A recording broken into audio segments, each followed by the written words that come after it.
Kalau hari ni kita selawat 1000 kali, 1000 kali salam kita dapat dari Rasulullah. Selawat dan salam kita tu dibalas oleh Rasulullah sallallahu alaihi wasallam, Syekh Jalani. Dan orang yang selawat banyak akan Nabi, khususnya orang yang mengamalkan sehari 1000 kali, sebelum nak mati Allah tunjuk syurga kat dia. Itu berdasarkan hadis Nabi sallallahu alaihi wasallam. InsyaAllah, barang siapa yang selawat 1000 kali ke atas Nabi, dia tidak akan mati melainkan dilihat syurga dulu. Saat roh nak keluar tu diperlihatkan syurga, sehingga dia gembira untuk kembali kepada Allah Subhanahu Wa Taala. Dia cinta untuk kembali kepada Allah Subhanahu Wa Taala. Kelebihan selawat 1000. Syekh Jalani kata orang selawat sehari 1000 kali, Allah akan tukar sifat dia jadi macam sifat Nabi. Lemah lembut, maafkan orang, senyum, hormat orang, Masya Allah, kasih sayang, berbelas kasihan.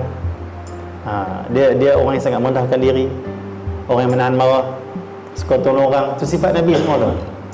Allah pakaikan pada orang yang selawat sehari 1000 kali. Segala sifat-sifat yang buruk tu Allah keluarkan. Sebab itu mana-mana guru pun dia akan tekankan kalau boleh selawat sehari 1000 kali. Kerana kita bukan takkan nak dapat pahala itu, tapi kita nak dapat sifat Rasulullah pada jiwa kita, rohani kita, supaya kita ini jadi insan yang mulia.